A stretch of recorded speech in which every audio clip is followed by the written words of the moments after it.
Myself, Dr. Mamta Sharma, Associate Professor Political Science, government college Jamroli. विद्यार्थियों, BA part first के first paper foundation of political science के इस video में आप सभी का हार्दिक स्वागत है, अभिनंदन है। विद्यार्थियों, आज के हम वीडियो में कार्ल मार्क्स की थ्योरी ऑफ स्टेट के बारे में चर्चा करेंगे।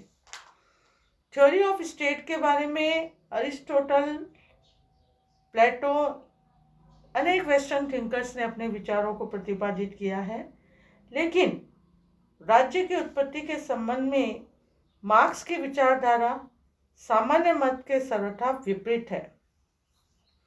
प्लेटो और अरस्तु अनेक विचारकों का मत है कि राज्य एक स्वाभाविक और नैतिक संस्था है जो मानव जीवन के साथ जुड़ी हुई है, लेकिन मार्क्स राज्य को एक वर्गीय संस्था मानता है और उन्होंने राज्य की उत्पत्ति का कारण वर्ग विभेद को माना है और इसी के अंतर्गत आदिम साम्यवादी व्यवस्था में समाज के सदस्यों के बीच हितों का कोई संघर्ष नहीं था, इसलिए संपूर्ण समाज मिलकर अपने मामलों का प्रबंध स्वयं कर लेता था और राज्य का कोई अस्तित्व नहीं था। लेकिन दास युग में स्थिति बदल गई। इस युग में स्वामियों के हाथ में भूमि, संपत्ति और उत्पादन के समस्त साधन थे और ये दासों का शोषण करते थे। अतः स्वामी वर्ग के सदस्यों की संख्या बहुत कम थी और बहुसंख्यक समाज के विरुद्ध अपनी स्थिति बनाए रखने के लिए उन्हें शक्ति का आश्रय लेना पड़ा और इन्हीं के द्वारा सेना, पुलिस, न्यायालय, कारागार आदि की व्यवस्था की गई। इस तरह से कार्ल मार्क्स से कहते हैं कि राज्य जो है शक्तिशाली वर्ग का संगठन है जो संपत्तिहीन वर्ग से इनकी सुरक्षा करता है। इसलिए कार्ल मार्क्स ने सबसे पहले राज्य की उत्पत्ति का कारण वर्ग विभेद को माना है। सेकेंडली, कार्ल मार्क्स का यह कहना है कि राज्य वर्ग शोषण का यंत्र है। इसके अंतर्गत इन्होंने बताया है कि राज्य के उद्देश्य और स्वरूप के बारे में काफी दार्शनिकों ने अपने विचारों को दिया, लेकिन इनके विचार इनसे भिन्न हैं। अपनी प्रारंभिक रचनाओं में उन्होंने हीगल के राज्य संबंधी विचारों की कटु आलोचना की। हीगल ये मानते थे कि राज्य उच्च नैतिकता है तथा समाज के सारे द्वंद्व खत्म कर देता है, लेकिन मार्क्स ने इस विचार की कटु आलोचना करते हुए कहा है कि राज्य व्यक्तिगत हितों से ऊपर रहकर सामान्य हित का प्रतिनिधित्व नहीं करता बल्कि संपत्ति का सेवक है। इसलिए मार्क्स ने यह भी माना है कि राजनीतिक मुक्ति मानव की मुक्ति नहीं है, चूंकि राज्य स्वतंत्र हो सकता है बिना मनुष्य के स्वतंत्र हुए। इस प्रकार उन्होंने अपनी प्रारंभिक रचनाओं में यह स्पष्ट रूप से कहा है कि राज्य पूरे समाज का एक पहलू है, समाज के नीचे है तथा राज्य निजी संपत्ति के हितों से जुड़ा हुआ है। इसलिए उन्होंने राज्य के बारे में एक बात और भी कही उन्होंने कि राज्य बिखरे हुए नागरिक समाज को संगठित नहीं करता, बल्कि उनका यह मानना है कि यह एक राजनीतिक अंधविश्वास है कि राज्य सामाजिक जीवन को व्यवस्थित करता है। इस तरह से कार्ल मार्क्स ने अपने विचारों में राज्य को वर्ग शोषण का यंत्र माना है। थर्डली, इन्होंने बात की है कि अंतरिम काल में सर्वहारा वर्ग का अधिनायक तत्व। अपनी थ्योरी ऑफ स्टेट के अंतर्गत कार्ल मार्क्स ने कहा है कि पूंजीवाद का अंत अनिवार्य है और इसके अंतर्गत उन्होंने कहा है कि क्रांति के द्वारा पूंजीवादी वर्ग को नष्ट कर दिया जाएगा और सर्वहारा, जिसे श्रमजीवी भी कहा है, का अधिनायक तत्व स्थापित हो जाएगा और वर्गहीन समाज की स्थापना में कुछ समय लगेगा और अंतरिम काल, जिसे उन्होंने ट्रांजिशनल पीरियड कहा है, में सर्वहारा वर्ग का शासन होगा। पूंजीवाद के अंत के बाद की राज्य कुछ समय तक अस्तित्व में रहेगा और इस काल में ही सर्वहारा वर्ग के अधिनायक तत्व स्थापित हो जाएगा। इस तरह से कार्ल मार्क्स ने इसके अंतर्गत ये भी कहा है कि इस संक्रमण काल में राज्य की शक्ति का प्रयोग सर्वहारा वर्ग के द्वारा पूंजीपतियों के प्रतिरोध को कुचलने तथा पूंजीवाद के अवशेषों को समाप्त करने के लिए किया जाएगा। इस तरह से कार्ल मार्क्स ने सर्वहारा वर्ग के अधिनायक तत्व की बात अपने इस थ्योरी ऑफ स्टेट के अंतर्गत बताई। इसी तरह से कार्ल मार्क्स का यह मानना है कि इन सब के पश्चात राज्य संस्था विलुप्त हो जाएगी।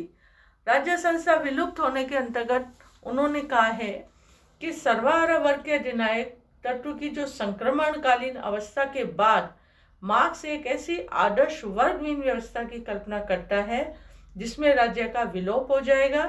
यह अवस्था वर्गहीन समाज की होगी जिसमें राज्य की कोई आवश्यकता नहीं होगी।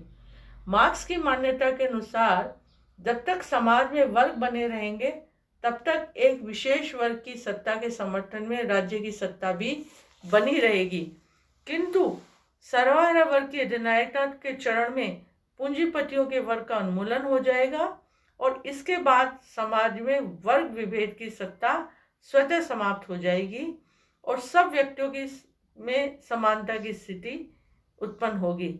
जब समाज में कोई विशेष वर्ग नहीं रहेंगे तो उनकी सत्ता को बनाए रखने वाले राज्य की भी कोई उपयोगिता नहीं रहेगी और राज्य का धीरे धीरे स्वतः ही लोप हो जाएगा।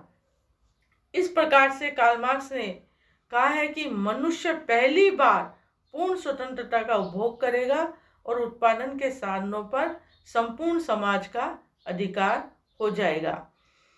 सब लोग अपनी योग्यता के अनुसार काम करेंगे तथा अपनी आवश्यकता के अनुसार प्राप्त करेंगे।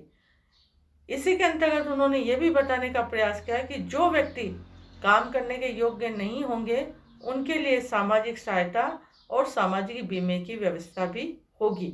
इस प्रकार कार्ल मार्क्स जिस तरह की साम्यवादी सामाजिक आर्थिक संरचना की कल्पना करता है उसमें व्यक्ति और समाज के पूरी तरह स्वतंत्र होने, उनको हर तरह की तरक्की में सहूलियत होने की कल्पना की गई है।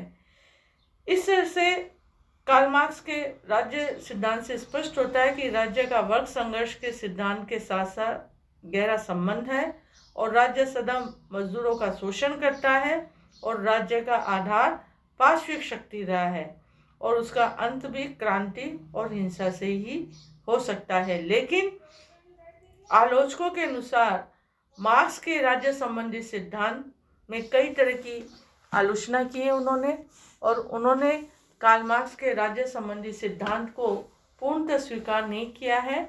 आलोचकों के अनुसार मार्क्स के राज्य सिद्धांत में कई दोष है और मार्क्सवादी सिद्धांत राज्य के अधिक पूर्ण और अधिक सच्चे स्वरूप की उपेक्षा करते हुए केवल एक रोगग्रस्त राज्य का अध्ययन करता है।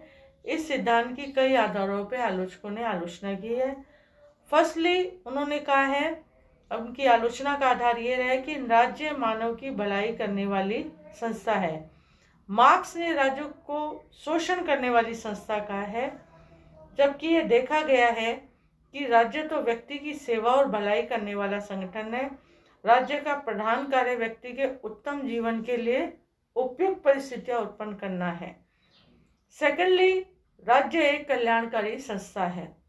आलोचकों का यह कहना है कि मार्क्स ने राज्य को सर्वहारा वर्ग का शत्रु बताया है और कहा है कि राज्य द्वारा ही पूंजीपति वर्ग श्रमिकों का शोषण करता है, किंतु वस्तु स्थिति इससे भिन्न है। पिछले लगभग 60 वर्षों से विश्व के सभी राज्यों द्वारा कल्याणकारी राज्य का विचार स्वीकार कर लिया गया है और अमेरिका समेत पश्चिमी यूरोप के भी सभी देशों में श्रमिकों के हित में सैकड़ों कानूनों का निर्माण किया गया है और पूंजीवाद का गढ़ समझे जाने वाले देशों में राज्य ने बेकारी, बीमारी, बुढ़ापे के बारे में विभिन्न योजनाओं द्वारा श्रमिक वर्ग की समस्याओं को हल करने का प्रयास किया है। इस तरह से राज्य एक कल्याणकारी संस्था है। थर्डली, शांतिपूर्ण तरीकों से परिवर्तन संभव। मार्क्स के अनुसार बिना क्रांति और हिंसा के पूंजीवादी राज्य में परिवर्तन संभव नहीं है, जबकि समाजवादी समाज की स्थापना के लिए पूंजीवादी राज्य के विनाश का एकमात्र साधन हिंसा है।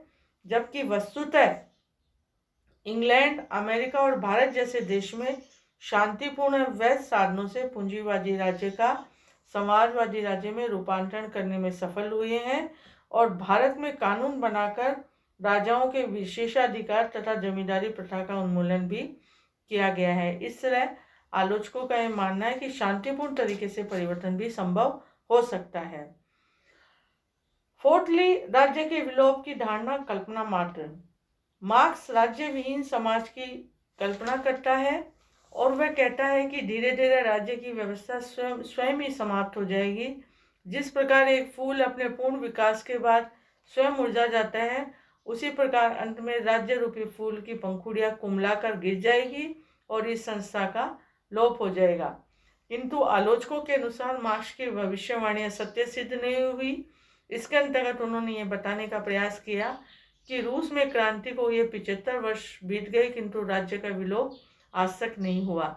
इस तरह से कार्ल मार्क्स के द्वारा दी गई थ्योरी ऑफ स्टेट को आलोचकों ने कई आधारों पर स्वीकार नहीं किया, लेकिन अंत में हम कहेंगे कि मार्क्सवाद एक प्रगतिशील दर्शन है जिसका मुख्य संदेश यह है कि सामाजिक अन्याय की जड़ें समाज के अंतर्गत ढूंढनी चाहिए और वहीं उनका प्रतिकार भी करना चाहिए।